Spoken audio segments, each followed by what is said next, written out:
Chapter 6. Administration and Civil Service. In the cabinet form of government, the business of a cabinet minister is to define a general policy for a department, not to administer it in details.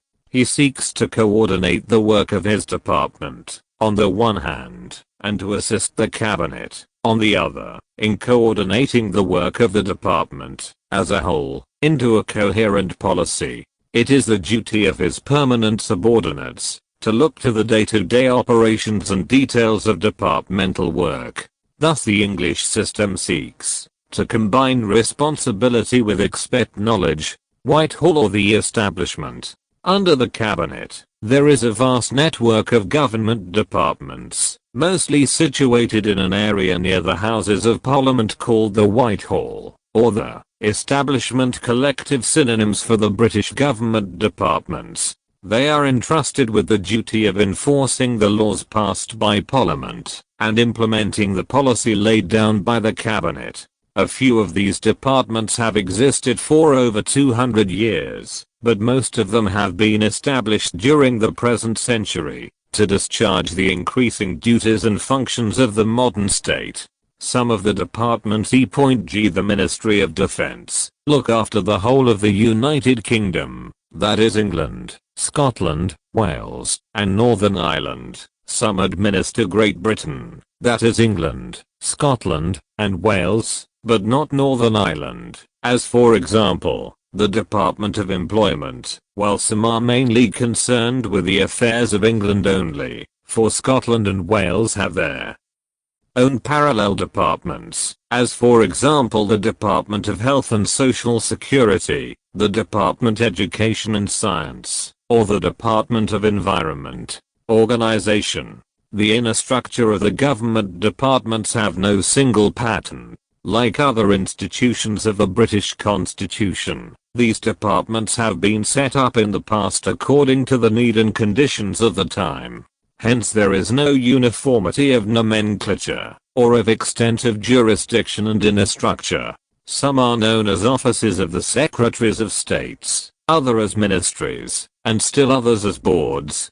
Some of them are not even departments, for they are traditional offices, such as the Lord President of the Council, the Lord Privy Seal, the Paymaster General, or the Chancellor of the Duchy of Lancaster. There is, however, a broad uniformity in their organization. Some departments are headed by a single minister, in some cases called Secretary of State, others by a board with a president or chairman at the top, who really performs the same functions as a minister.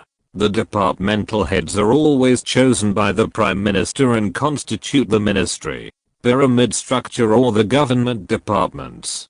British government is a highly centralized system of administration, organized like a pyramid with the policy-making ministers and the cabinet with the Prime Minister at its apex, and about 20 departments below them.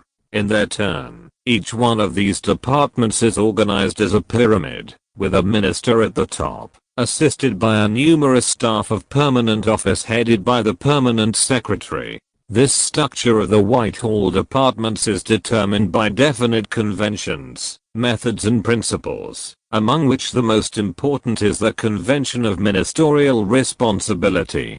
It is a principle or pyramidal organization of governmental authority and accountability of a subordinate officer to his superior officer. Everything focuses on this control from above. An instruction from the minister is the final word within a department, and a policy decision by a cabinet committee, or by the full cabinet, overrides all other orders and decisions by the subordinate officers in all the government departments. We, later on, consider the implications and effects of this convention on the working of these departments, and the problems it has created for them, and for the government as such.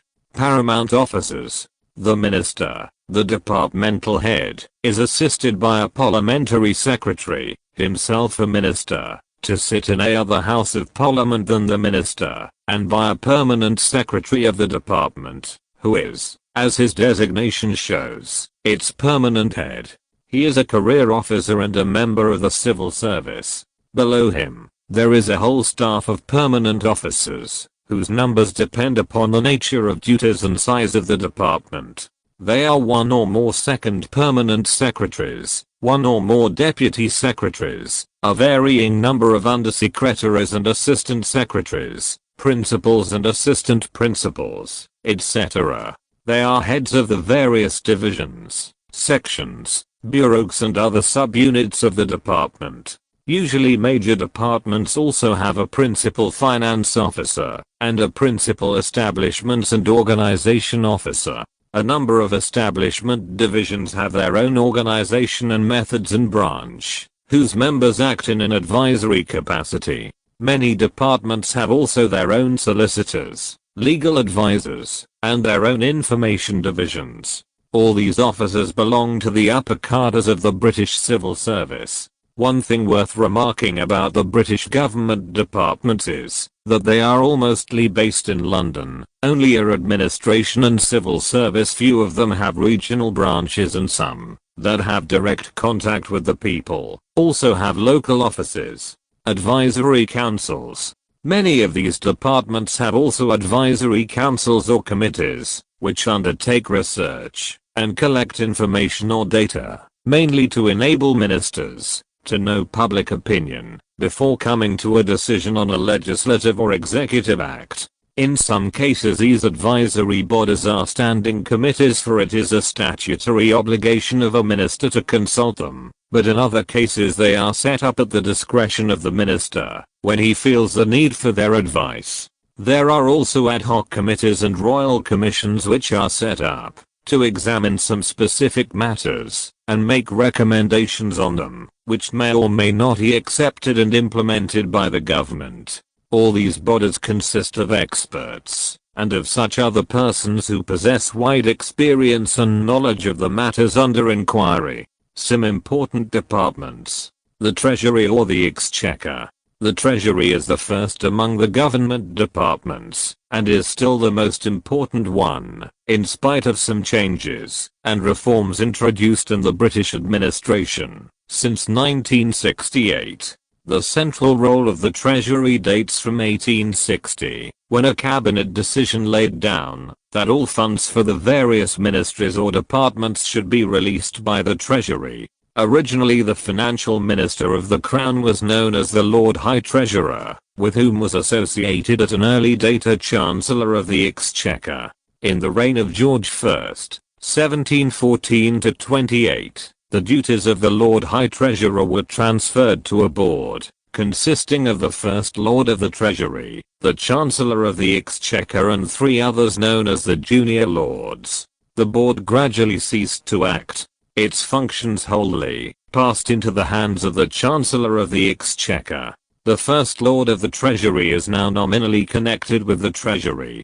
He is one of those officers in the British government who occupy a post but have no office because they really perform some other duties. The Prime Minister is usually the First Lord of a Treasury. There is also a Parliamentary Secretary to the Point Treasury, who is the chief government whip in the House of Commons, and also acts as the patronage secretary of the Prime Minister. The Chancellor of the Exchequer is the working head of the Treasury, and a very senior member of the Cabinet. The central role of the Treasury, a Cabinet decision laid down that government should be released by the ministries. The Treasury now both dates from 1860, when all the funds for the Treasury to the various raises money which the government requires, disburses them to the various departments and controls and audits their expenditure, by requiring them to submit each year forward estimates of expenditures before the Treasury and Public Expenditure Survey Committee.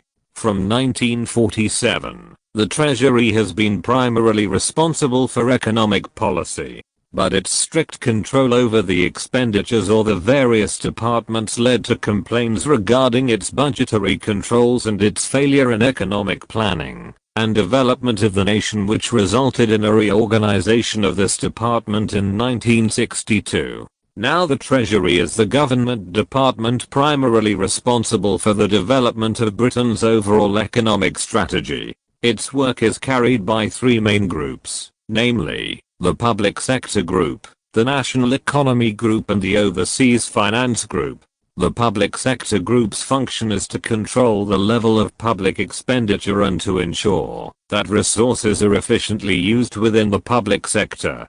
The National Economy Group is responsible for the preparation of short-term and medium-term economic forecasts and the coordinated economic strategy based on these forecasts. The Overseas Finance Group is responsible for questions affecting Britain's foreign currency reserves, the so-called foreign exchange, international monetary policy and overseas aid. The Civil Service Department. It is a new department, established in 1968. Before 1968 it was known as the Civil Service Commission, and was under the control of the Treasury Department. Now it is an independent department under the control of the Prime Minister as Minister for Civil Service. But the day-to-day work of this department is delegated to a senior minister. He is assisted by a permanent secretary, who is also the official head of the Home Civil Service. The department is responsible for personnel management in the civil service, which includes policy and central arrangement for recruitment, training, promotion, general career management, welfare, and retirement. It is also responsible for the size and deployment of manpower, for pay, pensions and conditions of service in the civil service, and also for the development and application of new systems and techniques in the field of management and administration. It also deals with organization and methods, and operational research, central planning and coordination of data processing in government, and project appraisal. The Civil Service Commission, which forms part of the Civil Service Department, is responsible for the recruitment of civil servants. The Foreign and Commonwealth Office. The Foreign and Commonwealth Office, under the Secretary of State for Foreign Administration and Civil Service and Commonwealth Affairs, provides, mainly through diplomatic missions, the means of communication between the British government and other governments and international governmental organizations for the discussion and negotiation of all matters including economic issues, falling within the field of international relations. It is one of the most important departments of the British government. Its permanent staff is recruited from those candidates for civil service who have passed through a very stiff competitive examination and interview test. These officers receive salaries and other allowances which are higher than those of most other civil servants. Its employees range from ambassadors down to lowest embassy staff working in almost all parts of the world. The Foreign and Commonwealth Office maintains a great network of spies, secret servicemen and intelligence agents, census and commercial informants etc. almost in every country of the world. Information collected by them, and by the British embassies and consulates pour into London every hour of the day. It has also a branch for passport and visa, called the Passport Office. The British Council is also under its control. The Home Office. It is headed by Secretary of State for Home Affairs. He is the British Minister of the Interior. Home Office performs many kinds of duties and functions, some of which are of ancient origin and tradition, and result from its close association with the throne. Police, prisons, fire brigades and internal security of the country come under its jurisdiction. It also administers such parts of Great Britain as Northern Ireland, the Isle of Man and Channel Islands. It controls crimes, movements, and naturalization of foreigners in Great Britain, and extradition of criminals. The London Police, known as the Metropolitan Police, is directly controlled by the Home Office, while the local police force in England and Wales works under its supervision. The Home Office employs a large number of inspectors and other officers to supervise the work of the prisons, schools, factories, public houses, restaurants, pubs, breweries etc. It is a link between the throne and the citizens. Next to the Prime Minister, the Home Secretary has more duties to perform on behalf of the Crown than any other minister. He deals with the church affairs, and with petitions, royal licenses and charters. He advises the Queen in granting pardon to the convicted. The Home Office supervises the control of explosives, firearms, dangerous drugs, scrutinizes bylaws made by local authorities. The Lord Chancellor's Department. The Lord Chancellor's Department is at once a legislative, judicial, and executive office. For its head, the Lord Chancellor performs four important functions. He is the Speaker of the House of Lords, the custodian of the Great Seal, the minister primarily responsible for the administration of the courts and of the law, and the general legal advisor of the government. These functions remind us the fact that before the emergence of the office of the Prime Minister, the Lord Chancellor was really the Chief Minister of the Kings. But the emergence of the Premier's office during the 18th century has reduced him to a secondary position. Officially, however, he comes before the Prime Minister and receives the same amount of salary as does the latter.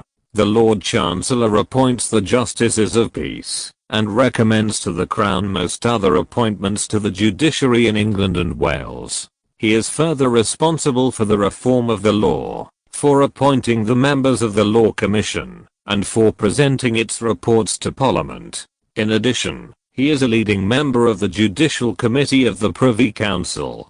Civil service in Britain. The government departments are staffed by a large number of civil servants. Civil servants are deemed as servants of the Crown, other than holders of political or judicial offices, who are employed in a capacity in a department of government, and are paid wholly and directly out of money voted by Parliament. There are nearly 7,03,06 civil servants, 1/3 of them are women. Development of the civil service from 1870 to 1970. The civil service in its present form is a product of the past 100 years.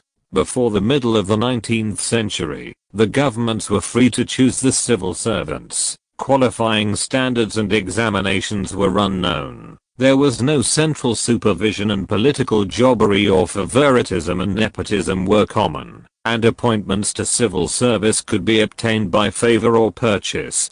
The only principle that governed the conduct of the civil servants was the Convention of Ministerial Responsibility and its necessary corollaries, the principles of anonymity of civil servants and their political neutrality, the Northcote-Trevelyan principles. The first effort to reform the British civil service began in the middle of the 19th century on the basis of the Northcote-Trevelyan Report of 1853, which was, however, fully implemented by 1870. First of all, the Home Civil Service, that is, excluding the foreign and colonial services, was organized as a single body of men with a common system of recruitment, based on academic ability and qualifying examinations. The task of conducting examination and recruitment was entrusted to a semi-independent civil service commission. It conducted examinations for men in two age groups, 19 to 25 and 17 to 21. The first examination for the age group 19 to 25 was on the level of final examinations at a university, and the second for the age group 17 to 21 was at approximately school leaving standards. The candidates successful in the university level examination were recruited in the higher cadres of the departments. They formed the administrative classes of policy advisors to the ministers. Their administration and civil service came to constitute what is called as the higher civil service. The lower level examination produced civil servants of the lower categories, called the mechanical class. Classification of the civil servants. During the first half of the present century, from 1920 to about 1968, a more rigid classification of the civil servants was undertaken, as determined by the MacDonnell Commission of 1910 and Gladstone Committee of 1918. They were divided into three classes, namely, 1. The administrative class, II, the executive class, and III, the clerical class. Each class had its own method of recruitment, qualifying examination, educational qualifications, scales of pay and promotion, and of course its different types of work and duties. Constitutional status of the British administration. The British administrative system, with its classes and grades of civil servants, is based on certain principles, which determine and regulate the relations between the civil servants and the department, on the one side, and the ministers or the cabinet in parliament and the public, on the other. The principles are, firstly, and, most importantly, the Convention of Ministerial Responsibility. Secondly, the rules of anonymity and neutrality of the civil servants. And thirdly, the principle of permanent employment. These are the rules and principles on which the constitutional status of the British administrative system is based. They have endowed this system with some qualities and merits, but they have also produced certain defects and drawbacks, which have led to a number of complaints and criticisms of the British administrative system from the 1930s onwards, and to demands for reforms and reorganization of this system. Before we deal with these criticisms and reforms, we shall first explain the constitutional principles on which the British administrative system is based and its chief characteristics and merits. The principle of ministerial responsibility. It is the basic principle, emanating from the fact that the British administration is a highly centralized system. The minister, the linchpin in this system, is the man at the top in the government department. It is his function to see that the civil servants run the department in such a way as to carry out the policy laid down by the cabinet, for which he is responsible before Parliament. Therefore, so far as civil servants are concerned, the principle of ministerial responsibility means two things. Firstly, it is a control mechanism, enabling the minister to direct and control the official and administrative activities and duties of all his subordinates so as to implement the government policy in his department. Everything focuses on this control from above. An instruction from the minister is the final word within the department, and a policy statement by the minister, or by a cabinet committee or the full cabinet directs all the policy implementing decisions taken lower down in the department. The minister bears the brunt of criticism for any shortcoming of his department in Parliament. That is the reason why the officials of a department prepare answers to parliamentary questions with great care, which takes precedence over all other of their duties. Accordingly, it is a primary duty of a civil servant to report to and keep his immediate superior informed about all his activities and duties in implementation of the instructions and orders of the minister, who, in his turn, reports to and informs in the same fashion to his superior, and so on up to the permanent secretary of the department, who directly assists and advises the minister in the making and implementing of the departmental policy. Of course, no hitch arises in this control mechanism of instructions from above and their compliance down below in those departments, which are headed by a single minister. But difficulties arise in the larger departments, such as the Ministries of Defense, Foreign Affairs, Home Affairs, and others in which one or more junior ministers are in charge of its divisions and branches. The permanent secretary finds difficulties in carrying out the instructions of the senior minister at the top, and of his junior minister or ministers. The same difficulty arises when the outside bodies, like a parliamentary committee or the ombudsman, call upon the civil servants as witnesses in a parliamentary inquiry. They cannot tell anything to these constitutional bodies, which could be used against the minister later on, and thus undermine the principle of ministerial responsibility. From this condition arises, as its necessary corollaries, the principles of secrecy and anonymity of the civil servants. The principle of anonymity and secrecy. For the civil servants, the principle of ministerial responsibility is also a defense mechanism. It shields them from public criticism and direct political involvement. It is called the principle of anonymity and secrecy of the public officers. Anonymity means that the public servants would be kept out of the parliamentary debates. A minister, and not the civil servants, is held responsible for whatever happens in the department. The civil servants are not accountable to Parliament for what they do in the performance of their official duties. It means the public servants will not look to Parliament or the people for approval or disapproval of their work. They only look to their political chief, the minister, for such approval or disapprobation. The relation between the minister and permanent officers is aptly compared to that of husband and wife. The wife's duty is to serve her husband loyally and efficiently, but for her work, she expects praise from no one, except her husband. The principle of anonymity is applied in a comprehensive manner. Firstly, the name of the public servant is not mentioned in parliamentary debates, nor can he himself become a member of Parliament. Secondly, he cannot publish a book, write an article in a newspaper or even letter to the editor about his work or his department.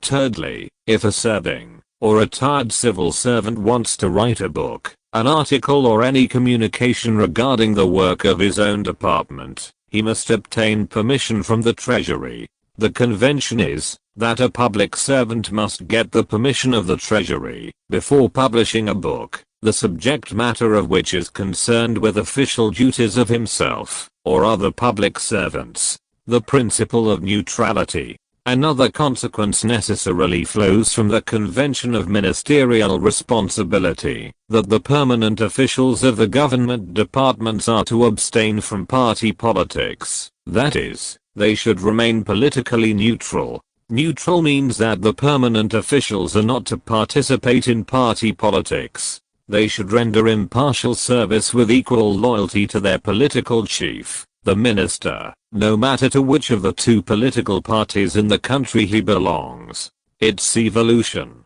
The principle of neutrality has grown up partly by statute and service regulation, and partly by convention. Among the statutes, the first important one was the Placement Act of 1705, which excluded all holders of official posts, except certain high political posts, from sitting in Parliament. Later, the Act of 1710 excluded all officers in the Postal Department from sitting in Parliament. An Act of 1782 similarly disfranchised revenue officers of the Customs and Excise Departments. The Reform Act of 1832 gave them the right to vote, but forbids them from participating in party politics, and from sitting in Parliament. In 1887 the police officers were similarly given the right to vote, but not to seek election. As a result of these statutes, and service regulations, mentioned above, public servants and officers are now prohibited from participating in party politics, although they have the right to vote. In 1949 a committee was appointed by the Cabinet under the chairmanship of Mr. J.C. Masterman, to consider the restrictions in the political activities of civil servants. It reported various kinds of restrictions, namely, the prohibition to be elected to Parliament, the right to be a member of a political party, the prohibition to participate in the political work of a party, the right to vote, the right to criticize the party in power or the opposition party, the right to write letters to the press or to publish books and to comment upon the policies or the activities of the party in power or the opposition. As a result of the Master MAA Committee report, the present rules governing the activities of the civil servants were evolved. A British civil servant, whether he is in the most senior or the most junior position, should not make comments or pass strictures upon any political party, at least in public. The official is warned not to indulge in political or party controversy, lest by so doing he should appear no longer the disinterested advisor of the ministers impartially to execute their policy. He is bound to maintain proper reticence in discussing public affairs, and more particularly those with which his own department is concerned. Argument for the neutrality of the civil servants. As the appointment of Masterman Committee shows, the principle of the neutrality of the civil servants has now come under attack. However, it can be defended, as the report of Masterman Committee itself does, on various grounds. First of all, It has produced characteristic virtues of the British civil service, namely, their impartiality, public capacity and mind untinged by political considerations. It creates intimacy between the minister and his permanent officials. It enables him to freely express his opinion and policy to his permanent subordinates, differing in type and mental attitude from the politicians and party men. The civil servant conceives it his duty to advise on the facts before him. He does not advocate any system of political doctrines, even if his personal sympathies attract him towards a political party. He does not express his sympathies in public. The reason why a civil servant is prohibited to participate in political matters lies at the very root of the parliamentary and cabinet system that England has evolved.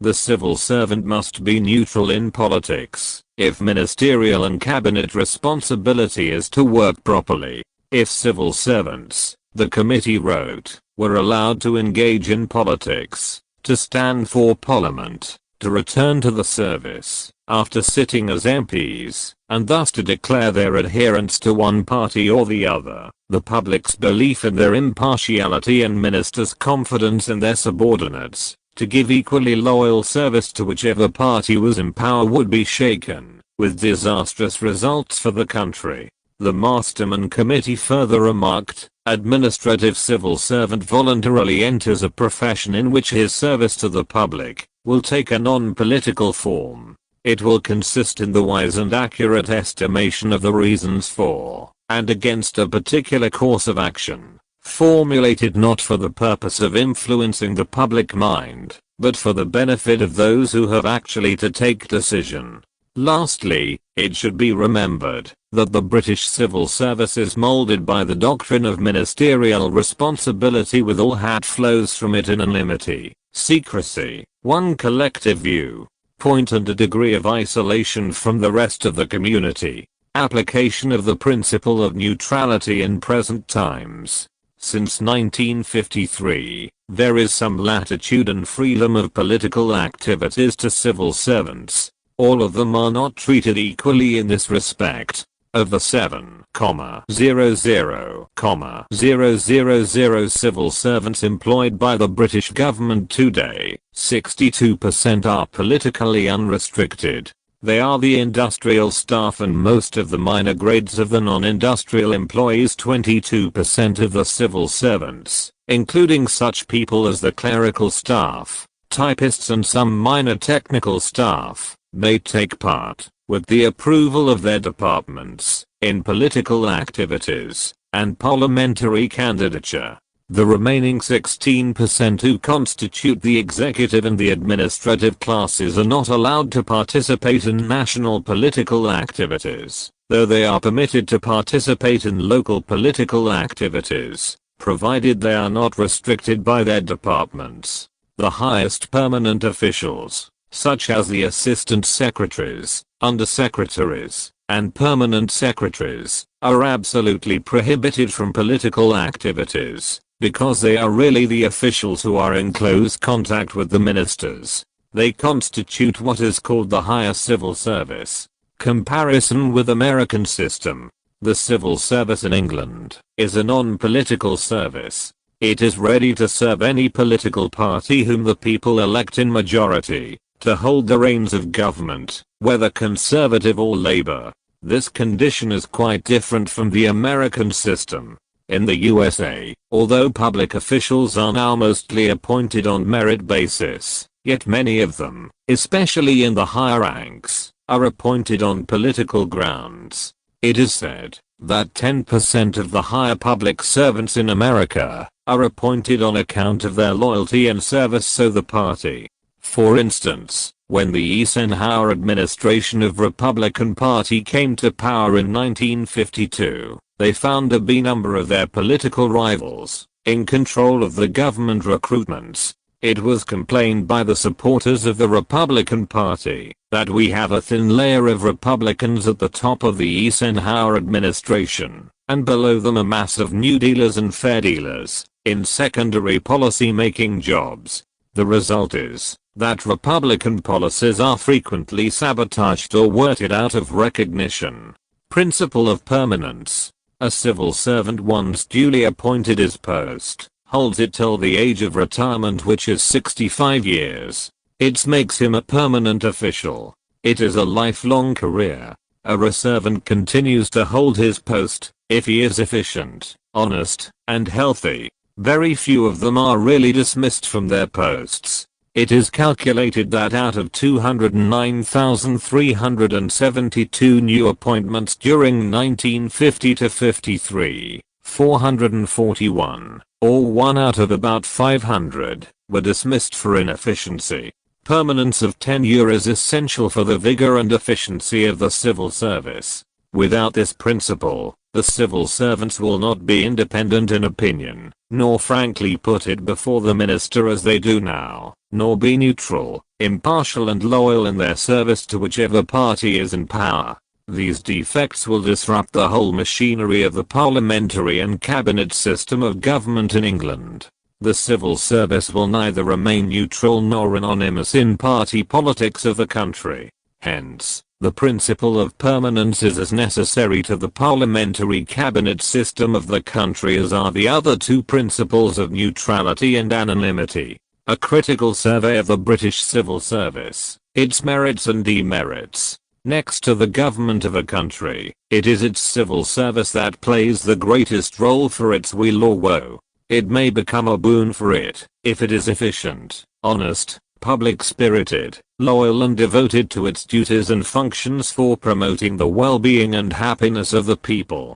But it may become a curse if it is dishonest, inefficient, selfish, corrupt, indifferent to public good and welfare, bureaucratic, unimaginative, and, if its members put their private interests above the public or national interests.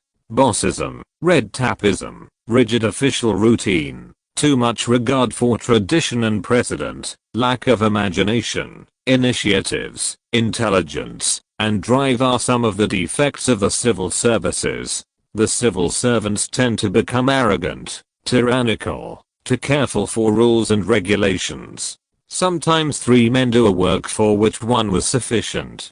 Let us see what are the merits and demerits, virtues and vices, strong and weak points of the British civil service, its efficiency, integrity and other qualities. Although the demands on the British civil service have always been great, and have become greater in present times, for England has become a positive, welfare or social service state. It is deservedly renowned for its integrity, efficiency, impartiality, and responsibility. It is energetic and enterprising. It has proved its qualities of work and enterprise both in times of peace and of war, in the days when England was a laissez-faire negative state, and in present time, when she has become a positive, welfare state. It performs many duties, and provides many social services, such as inspecting factories, and running nationalized industries etc. It is singularly free from the evils of patronage and favoritism in employment or the notorious spoils system, from which the USA is not yet fully free. The official conduct of the British civil servants is, as Lasky says, a model for the whole world. They are incorruptible. They are sincere and constitutional. They have no conscious lust for power. All civil servants and departments work with a team spirit and cooperation. They provide uniformity of treatment to those whom they have to deal with. They respect the rule of law, and are guided by the precedents and traditions of the service. Its public spirit and honesty. The British civil service has a high sense of responsibility for the public weal. It is devoted to its national well-being and loyal to its state. Its professional ethics is lofty. Its members are forbidden to place their private or personal interests above their national interests. They regard their duty first and their private good last. Its virtues of integrity, efficiency, public spirit, high civic sense and honesty have endeared the British civil service to the people of Great Britain.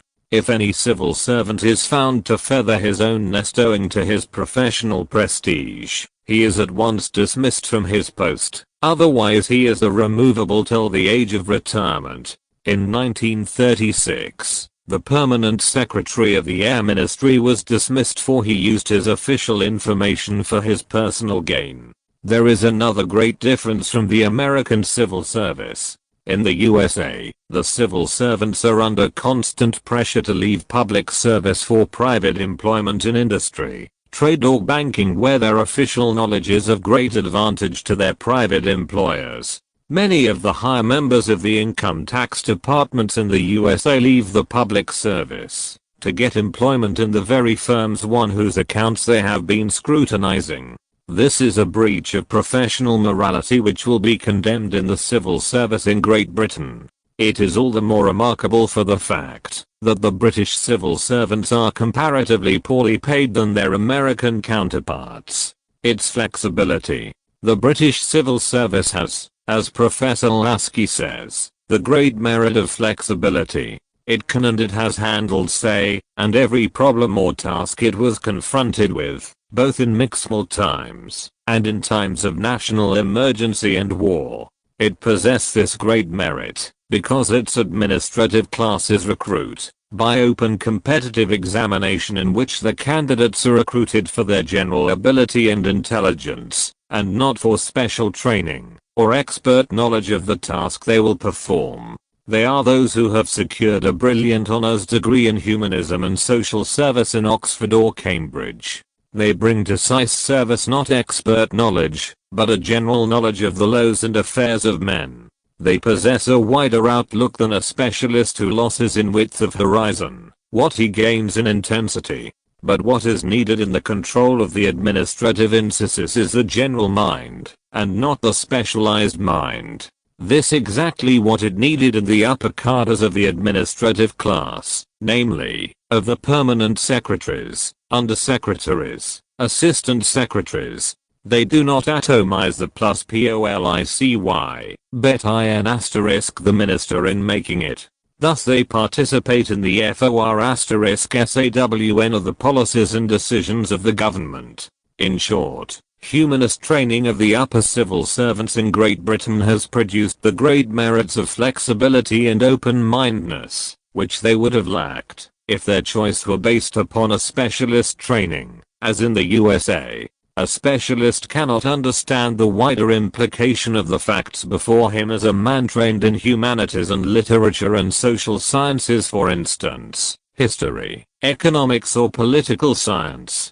This is, indeed, the success of the British civil service, which it owes to the reformers of the 19th century, especially Lord Macaulay and Sir Charles Trevelyan, and B. Jowett of Balliol. In brief, the British civil service is guided by men of general knowledge of the ways of men and nations. They collect facts and assess them and their wider implications.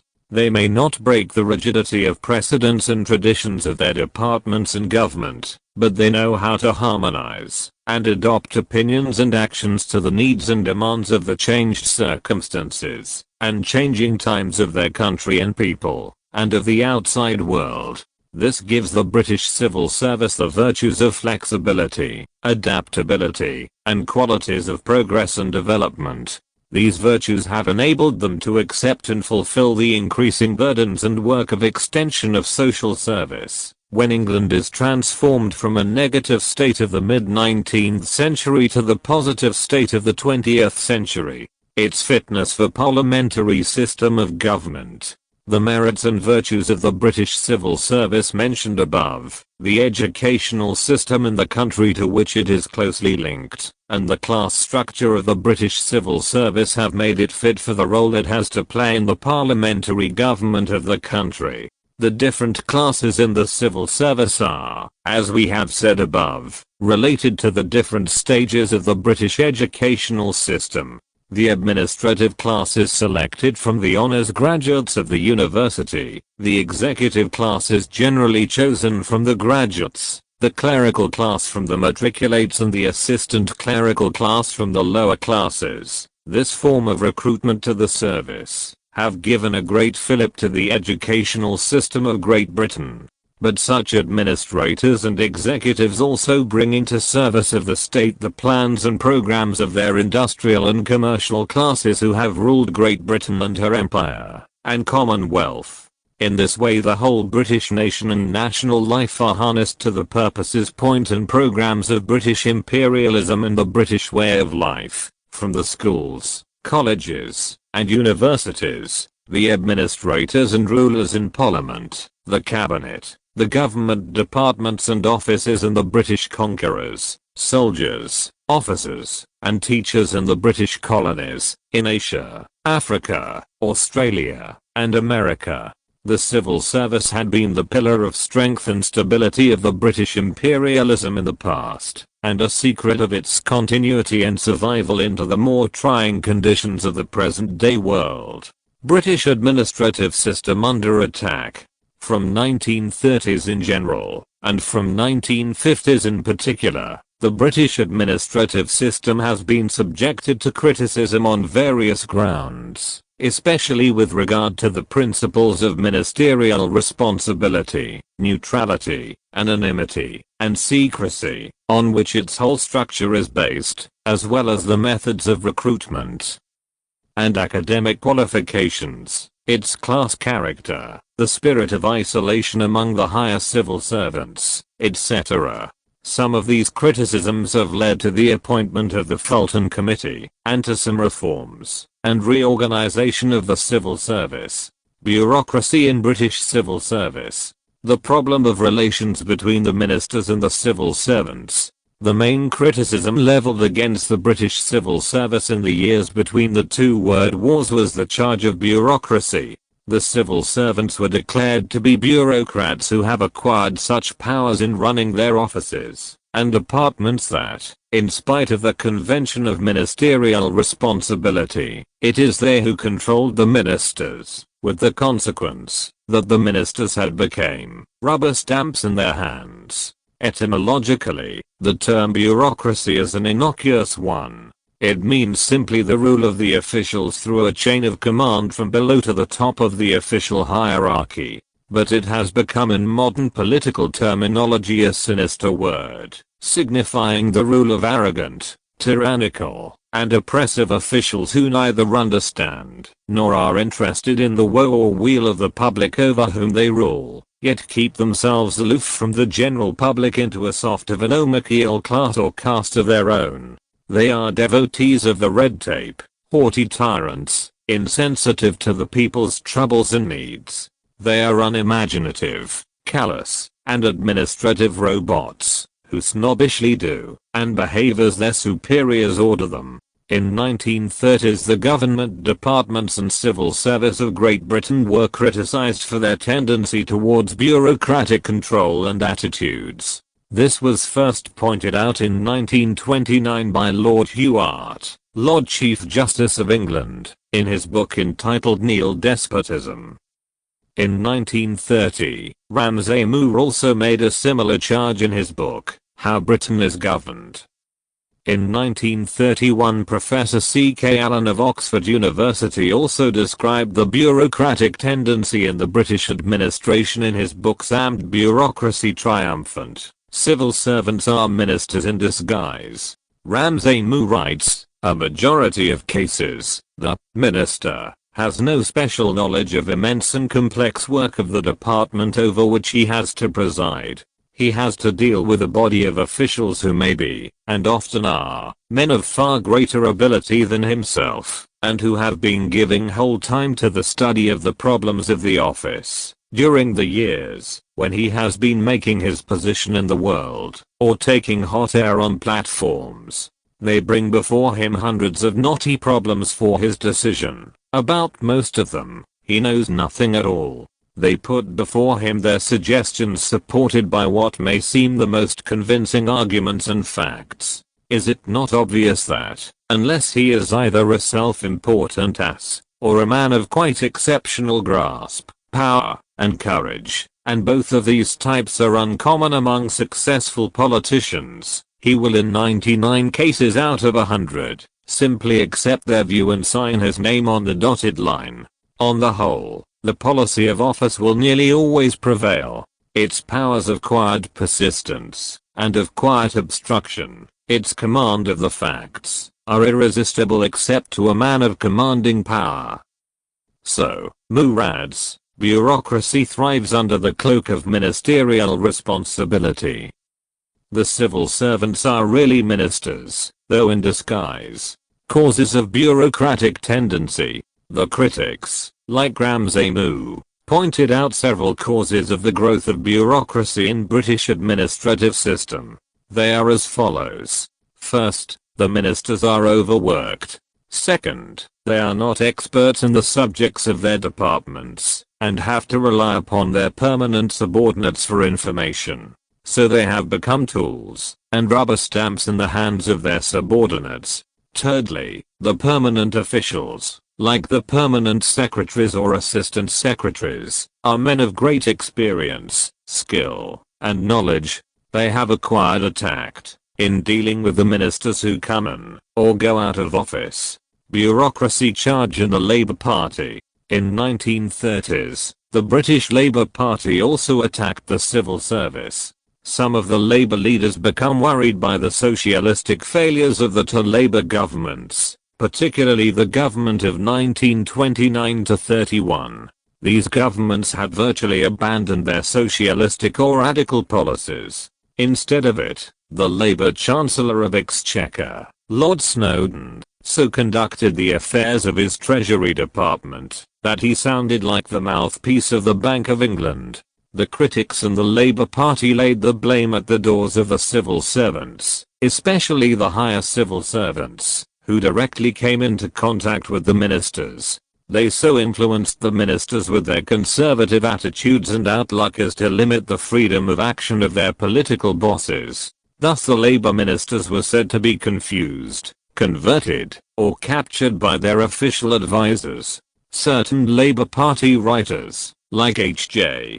Lasky, complained before the Second World War that the senior civil servants, drawn for the most part from the upper and middle classes, would be antagonistic to the socialist program and policy of the Labour Party. These fears were to some extent belied by the experience of Labour Party rule during 1945-51, and afterwards. None of the Labour Party ministers found any reason to complain that departmental officials did not wholeheartedly cooperate in the execution of their socialist plans for nationalization or social welfare. Moreover, the recruitment of the candidates to the civil service from the young men and women of the working classes has increased since the introduction of the Reforms and Reorganization of the civil service in the recent years. The reasons for the failures of the Labour ministers in the 1930s were their incompetence, inexperience, and lack of energy. But the Labour governments which came to power since the Second World War have shown that a minister with clear-cut and workable policies, and endowed with energy and initiative, can get loyal cooperation from his subordinates. And if the ministers do lack opinions or energy, the departments can at least maintain sufficient continuity and activity to keep government going. Bureaucracy charge disproved. When all is said and done, it remains true that ministers are not mere tools, or rubber stamps in the hands of their subordinates, to be used in any way as they like. The principle of ministerial responsibility to Parliament is really not a cloak of bureaucracy, but a check on it. A minister has to answer before the Parliament and his party, and ultimately to the public for what his departmental subordinates do. The opposition in Parliament and the press in the country keep close watch on his acts, decisions, and policy in the department. No minister worth his salt would like to be led by the nose by his subordinates and still satisfy the Parliament, the press and the people, if he does not decide and act on his own reason and judgment. A weak minister may be so influenced, but most of them are forceful personalities with independence of judgment and opinion, which they had got from years of work in party and Parliament. Moreover, the minister knows that he will remain in office if his party keeps the confidence of the majority in Parliament and the country by following the policy and programs of his party on the basis of which it has won the election. The minister really acts on the policy of his party, and not of his subordinate officials. It may therefore be remarked that in the British government there is an ideal combination of the expert and lay element. Sir Warren Fisher described the relation between a minister and his subordinates in these words: determination of policy is a function of the minister, and once a policy is determined, it is the unquestioned and unquestionable business of the civil servant to strive to carry out that policy with precisely the same goodwill, whether he agrees with it or not. That is axiomatic, and will never be in dispute. At the same time, it is the traditional duty of civil servants, while decisions are formulated, to make available to their political chiefs all information and experience at their disposal, and to do this without fear or favor, irrespective of whether the advice thus tendered may accord or not with the minister's initial view. The functions and influence of the British civil service, says Lasky, has increased by leaps and bounds in the recent past as England has become a positive welfare state. We conclude therefore that the British civil service is not bureaucratic in the sense of an oppressive, haughty self-centered officialdom. As Professor Lasky remarks, its authority is that of influence, not of power. It indicates consequences, it does not impose commands. The decision which results is the minister's decision. Its business is the provision of the material which, on its judgment, the best decision can be made. It is all the more true of great ministers, who make their permanent subordinates to act on their policy and opinion. Its class nature. The real defect of the British civil service is not its bureaucratic nature, of which it does not possess much, but its class character. It is not a class service, as were the medieval bureaucracies of the East, but one based upon the recruitment by open competitive examination. As we have said above, the real authority of the civil service lies in the hands of the administrative class, who help the ministers and cabinet in formulating new laws and making decisions. The members of the administrative class are selected from the honours graduates of the universities, especially of Oxford and Cambridge, where only the sons and daughters of the upper middle class can really study. Most of them have also been trained in the public school, where the children of the rich can alone afford to study. At the same time, the majority of the members of parliament also belong to upper middle classes. That is the reason why there is a willing collaboration between the upper civil servants and their political heads, the ministers. Professor Lasky has rightly observed that the remarkable success of the British civil service as a service has been the outcome of the virtual agreement between parties upon the foundations of policy. Those who govern the civil service belong, effectively, to the same class that rules the House of Commons. Largely, they go to the same schools and universities. After admission to the service, they belong to the same clubs. Their ideas, that is, or, rather, the assumptions upon which their ideas rest, are the same as those of the men who own the instruments of production in our society. Their success, as a civil service, has been mainly built upon that fact.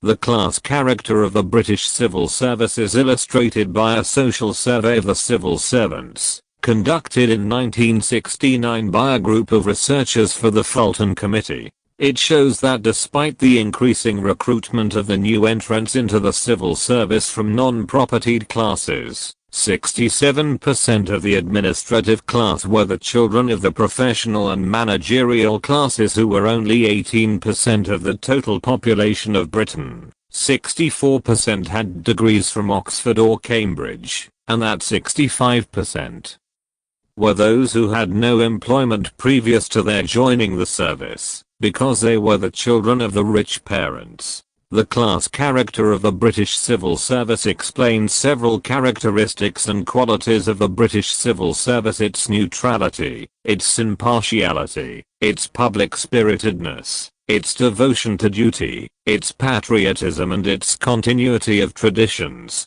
It also explains the defects and vices from which it suffers, namely, its rigidity, its lack of imagination and insight into such plans and programs which would not suit the interests and assumptions of the middle classes, which are resolved to maintain a welfare state at home, and an empire and exploitation, oppression, and enslavement abroad, in the lands and peoples of Asia and Africa. A question arises here. Can such a class-dominated civil service devote itself as loyally, efficiently, and eagerly to a future political party which has socialist aims, ideals, and plans? Professor Lasky doubts it. The neutrality of the civil service, he writes, has not yet been tested by the need to support a policy which, like that of a socialist party, might well challenge the traditional ideas for which it has stood. Perhaps it may survive the challenge brilliantly. At least, an American writer believes that it has actually.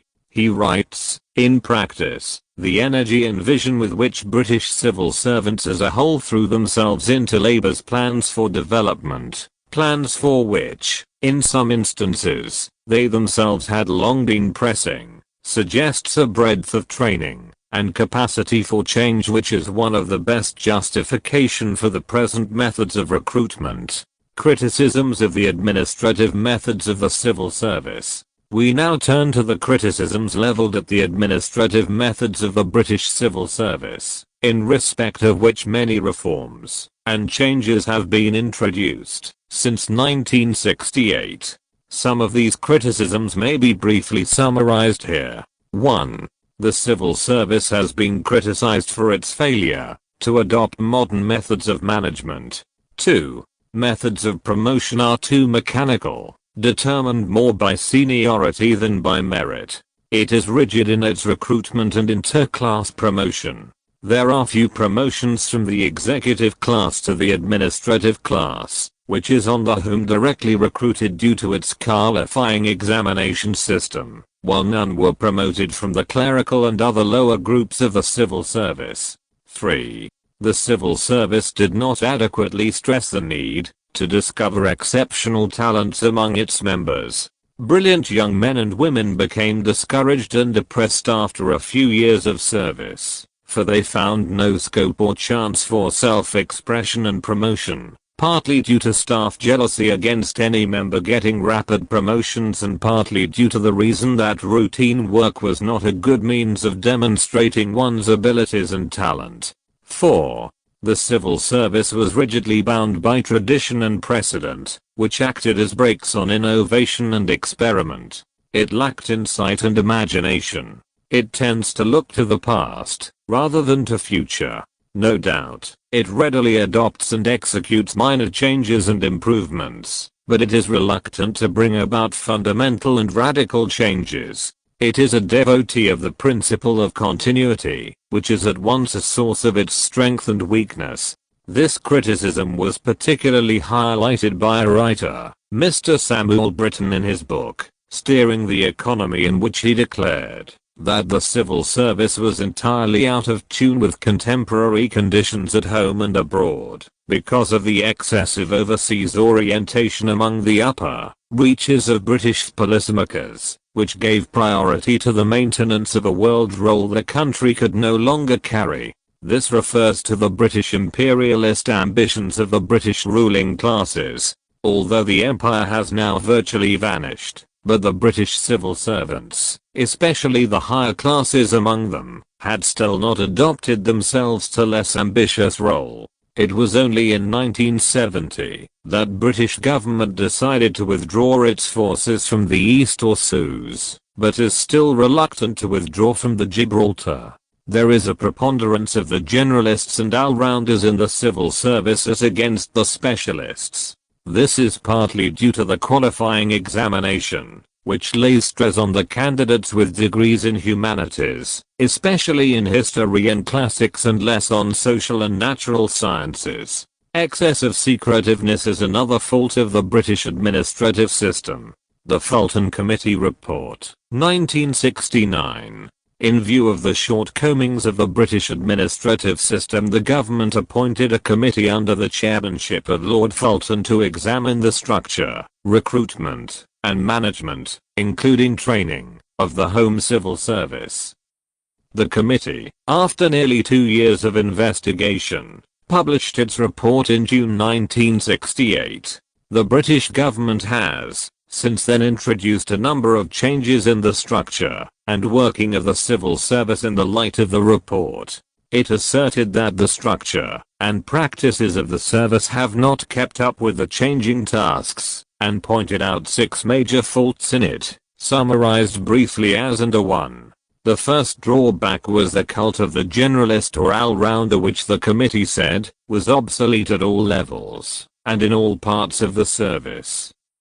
The committee declared that this stress on generalists has made the service an administration by amateurs. It recommended that there should be greater specialization of qualifications as well as in-service and more intensive in-service training. 2. It held the division of the civil servants into 3-fold classes to be an impediment and a cause of frustration. It recommended the classes to be replaced by grades and groups among which promotions and transfers would be easier and quicker. 3. The committee found that many scientists, engineers and other specialists were not given the opportunity of employment and promotion that they deserved. It recommended that specific types of work should be allocated to particular groups of civil servants on the basis of their specialist or vocational qualifications, so that talent could be used to the best advantage. 4. It declared that too few civil servants were skilled in the technique of modern management, and recommended the adoption of the business management techniques, mostly of the American origin. 5. There was not enough contact between the civil service and the world outside Whitehall. 6. Promotion depended too much on seniority and too little on merit. Criticism of the Fulton Committee's criticisms. The Fulton Committee pointed out faults in the British administrative system which were either misplaced, or superficial, or overdone. For instance, the attack on the so-called generalists is overdone and superficial. The civil service has to recruit the ablest people it can find, whether they are found among the men of science or humanities, or in any other field of specialization. Furthermore, the specialization of a civil servant really begins when he has joined the service. His pre-service training in a particular field of human knowledge would not be of much advantage in what is called the higher civil service, which is mainly associated with the policymakers in the government. At the higher levels of the civil service, what is required of the civil servants is their ability to utilize the specialization of others, rather than to be themselves specialists. It is aptly said that what is required today is more and better generalists and all-rounders in administration, and not more specialists. There are, no doubt, certain branches and fields in the administration where scientists and specialists are required. They should, of course, be recruited on the basis of their specialization and expert training. But in most other fields and branches where such pre-service qualifications are not required, the entrants can be given proper and requisite training in the course of their service so as to make them into what we have called better generalists. After 10 years in a department working, for example, on housing, that one man's undergraduate degree was in philosophy and another's in sociology, will make little or no difference. What will matter is the capacity and experience they have developed at the task.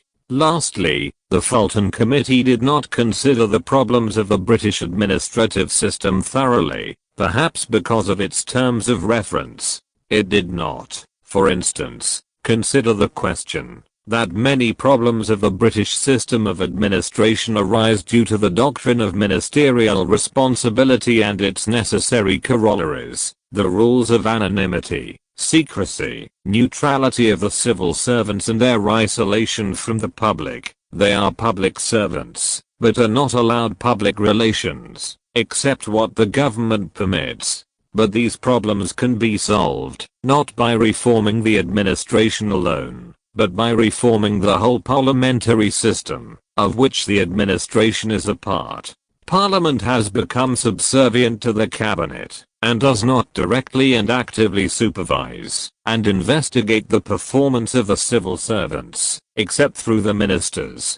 This being the case, if civil servants appear at times to act as ministers in disguise, does not the remedy lie in stronger ministers and a more independent and vigilant House of Commons, rather than in weaker civil servants? Administrative Reforms and Reorganization. Since 1970, the government have, since 1970, introduced a number of reforms and reorganization in the administrative system in the light of the criticisms and recommendations of the Fulton Committee. Abolition of classes and the establishment of a single unified grading structure.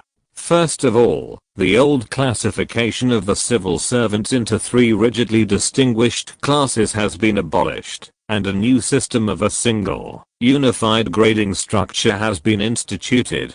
This redesigning has been introduced with a view to a more flexible deployment of the staff, so that talent can be used to the best advantage and the highest levels of the civil service may be open to people of outstanding ability, whatever their specialist background or original method of entry into the service. Thus the division between the administrative and executive classes has been replaced by an extended ladder of grades. Reorganization of the higher civil service. As we have explained above, main criticism was leveled at the higher civil servants who were the advisors of the ministers in their policy-making functions. These civil servants are at the levels where they are predominantly concerned with higher management and policy.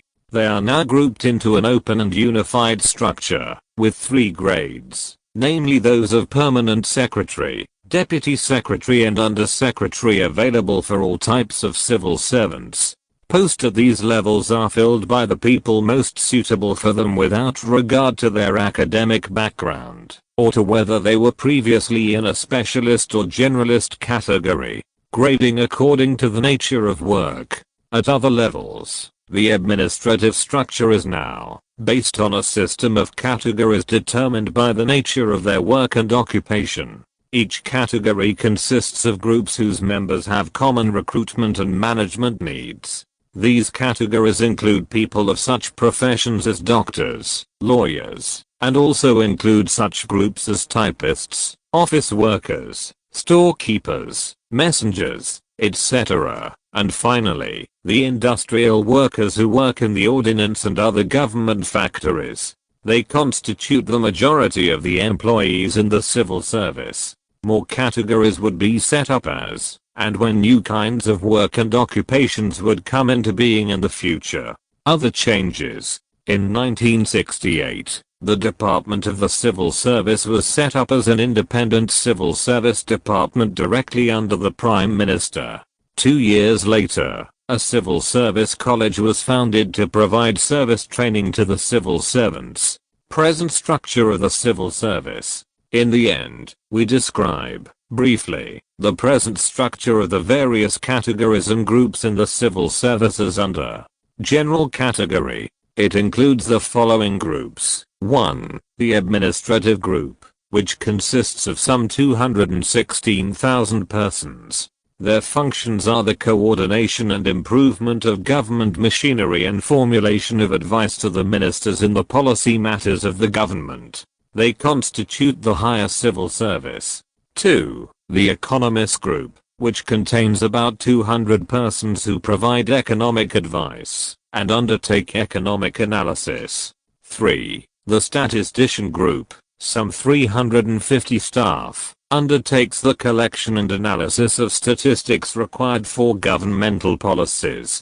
4. The information officer group, some 1300 staff, carries out a variety of press, publicity, public relations and information work. Science category. It consists of the science group, 16,000 staff, which is responsible for conducting scientific research and testing in numerous governmental laboratories, and for providing advice on scientific policy and in technology projects. Professional and technical category consists of some 35,001 stare, and includes a large number of professionals like the architects, surveyors, electrical and mechanical engineers and inspectors, etc., to plan and oversee government construction plans and activities. Other categories. They include various kinds of categories of non-industrial staff, general service classes, like doctors, lawyers, solicitors, and also lower staffs, like the typists, stenotypists, office workers, storekeeper, etc. Lastly, there is a category of industrial workers who are employed in the ordnance and other government factories, nearly to lack in number.